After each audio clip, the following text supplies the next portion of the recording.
Shalom a todos, você está no canal Atalaias do Eterno. Hoje nós vamos continuar nosso estudo de Tiago sobre pedir com fé sem duvidar.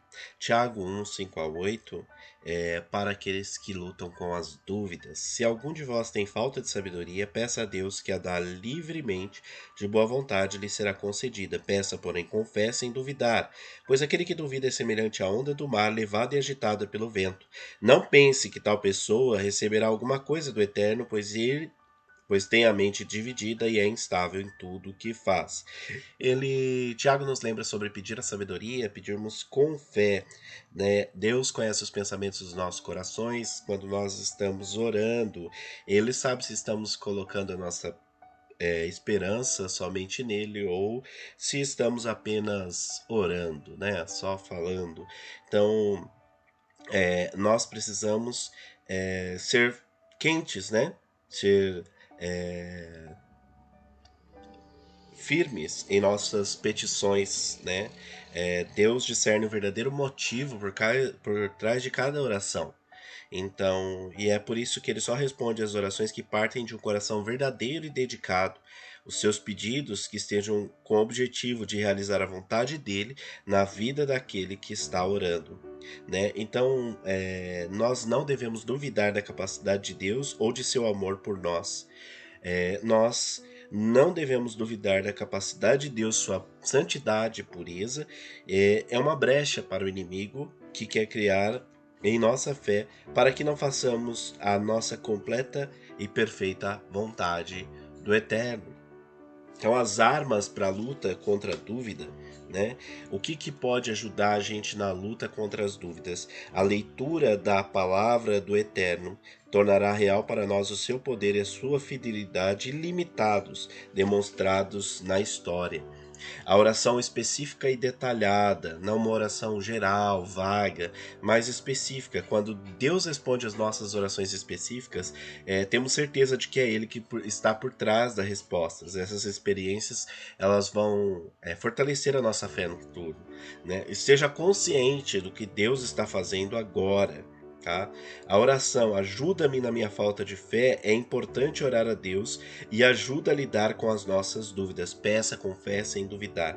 Se o seu coração está repleto de fé, se você não tem dúvida alguma sobre a capacidade do Eterno de cumprir as suas promessas, e se você tem a certeza de estar orando segundo a vontade dele, então você pode se firmar na promessa de Yeshua HaMashiach. Se vocês não tiverem fé e não duvidarem, poderão dizer este monte: levanta-te e atire-se no mar, e assim será feito. Mateus 21, 21 a 22 e João 14, 13 e 14.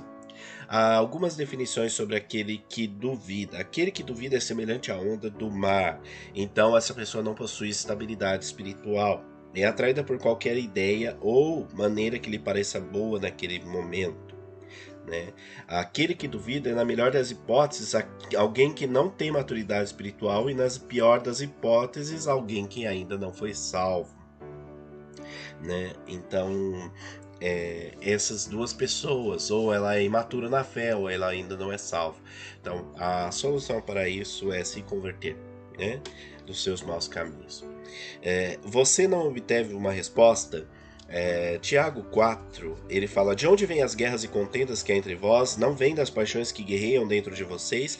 Vocês cobiçam coisas, mas não as têm. Matam inveja, mas não conseguem obter o que desejam. Vocês devem a lutar e a fazer guerras. Não têm porque não pedem. Quando pedem, não recebem, pois pedem por motivos errados para gastarem seus prazeres. Adúlteros, vocês não sabem que amizade com o mundo é inimizade com Deus? Quem quer ser amigo do mundo, faça inimigo de Deus. Ou vocês acham que é sem razão que a Escritura diz que o Espírito que ele faz habitar em nós tem fortes ciúmes? Mas ele concede graça maior. Por isso diz a Escritura: Deus se opõe aos orgulhosos, mas dá graça aos humildes. Portanto, submetam-se a Deus, resistam ao diabo e ele fugirá de vocês. Aproxime-se de Deus e ele se aproximará de vocês. Pecadores, limpem as mãos. E vocês que têm a mente dividida, purifiquem o coração. Entristeçam-se, lamentem-se, chorem. Troquem o riso por lamento, a alegria por tristeza. Humilhem-se diante do Eterno e ele os exaltará. Então, algumas condições que são colocadas aqui é a primeira, mão limpas. 1 Timóteo 2,8 diz que Deus nos responde: quero, porém, que os homens orem em todo lugar, levantando mãos santas, sem ira nem de discussões. Mãos santas, purificar toda a vida do pecado é a condição número 1 para obtermos a resposta positiva de Deus. Né? É isso que Tiago está falando. Pecadores, limpem as mãos. O Criador deseja responder às orações de seus filhos, com a condição de que essas orações estejam para nos manter longe do pecado e atrair outros a Deus, cumprir a sua vontade, glorificar o seu nome. Nenhuma outra oração será respondida. Mateus 6,33. Tiago descreve aquele que tem dúvida com as seguintes palavras: tem mente dividida e é instável em tudo que faz. Então, uma pessoa com mente dividida tem a personalidade vacilante. Ela põe sua atenção em duas coisas ao mesmo tempo, dois amores. No que refere a Deus, se ele não for o único em nossa vida, nossa alma e nosso coração, então ele não tem nenhum lugar ali. Como disse Isaías, Deus não divide a sua glória. Deus quer que sejamos completamente dele, e este é o significado do Shema. Ame o Senhor de todo o teu coração, de toda a tua alma, de todas as tuas forças. Não há lugar para mais ninguém no nosso coração. Mateus 10,37, Deuteronômio 6,5. Se uma pessoa desobedecer esse mandamento, isso vai ser demonstrado claramente na maneira que vive e age, e provará vez após vez que ela não pertence a Deus. Afinal, a amizade do mundo, como diz Tiago, é inimiga de Deus. Tiago 4,4. Resumindo, em tempos de provação e de crise, devemos voltar para Deus e pedir-lhe que nos dê as ferramentas para que possamos vencer as tribulações. Devemos nos voltar para Ele em completa fé, confiando que Ele responderá e dará tudo o que for necessário para permanecermos firmes em justiça e santidade durante todo o tempo de provação. Se Ele pedirmos, Ele nos dará sabedoria, ou seja, habilidade de aceitar a aprovação em submissão. Ele nos dará também a força e a fé necessárias para que possamos vencer.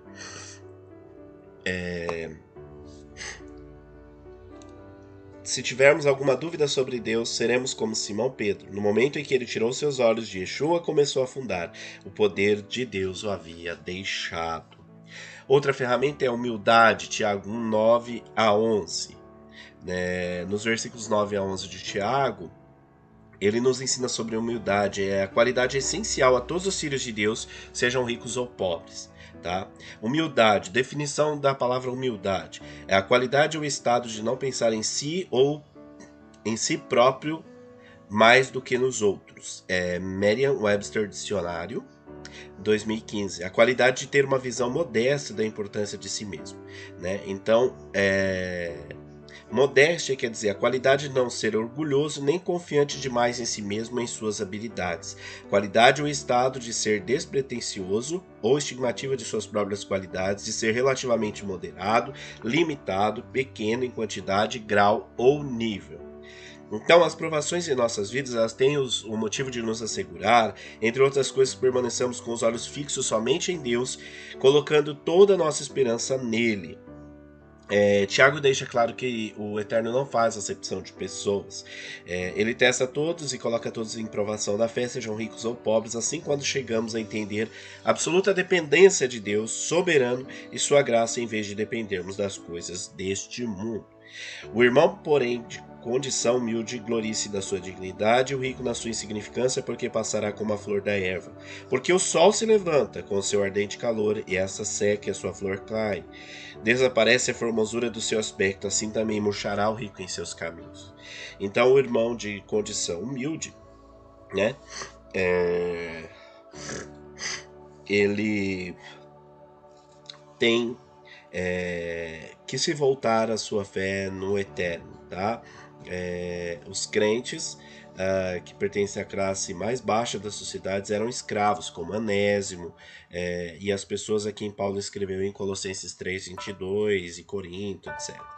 Então Tiago, ele ordena aos crentes pobres: glorie-se na sua dignidade. Você que é pobre, se alegre por ser filho de Deus, à vista dele, ser escolhido e santo. Regozije-se na riqueza espiritual que você recebeu de Yeshua. Você não tem nada neste mundo, pode, contudo, se alegrar uma vez que tem sua herança no Messias. Finalmente, alegre-se a cada dia pelo regozijo que aguarda na presença do Eterno. Eterna alegria. Então a verdade é que uma alegria tão profunda é o sinal distinto de uma fé que tem suas raízes firmadas em Yeshua e na palavra. Uma fé saudável é aquela que considera nossa herança e não é menos do que as coisas da terra. O crente pobre pode estar faminto, mas ele tem o pão da vida. Pode estar sedento, mas ele tem água da vida. Ele pode não ter nada neste mundo, mas possui tesouros eternos. Os outros podem rejeitá-lo, mas Deus o escolheu. Ele pode não ter uma casa na terra, mas tem uma mansão no céu. Alegrem-se, pobres irmãos, porque os olhos de Deus estão cuidando de nós para nos guardar e nos proporcionar tudo o que precisamos para que Ele cumpra os propósitos em nossa vida. Se de fato participamos dos seus sofrimentos, para que também participemos da sua glória. Romanos 8:17. O irmão rico. Tiago volta-se agora para o rico, deve gloriar-se na sua insignificância. Então regozije-se na sua humildade, fazendo uso adequado e sábio da sua propriedade, tendo contentamento no pouco, ajudando os outros, sendo absolutamente dependente de Deus e não dos tesouros terrenos. O próprio crente rico sabe que o dinheiro não lhe pode dar vitória em todas as provas e que o dinheiro não pode comprar a verdadeira e eterna alegria. Até mesmo muitos incrédulos já chegaram a este entendimento. A pessoa rica deve sempre se lembrar que aos olhos de Deus ela não tem nada.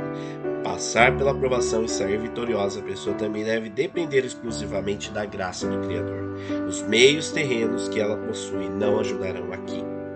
Então, Tiago apontando essas coisas para os crentes ricos que talvez ainda não tenham entendido a completa importância da soberania de Deus, porque ele, o rico, passará como a flor da erva.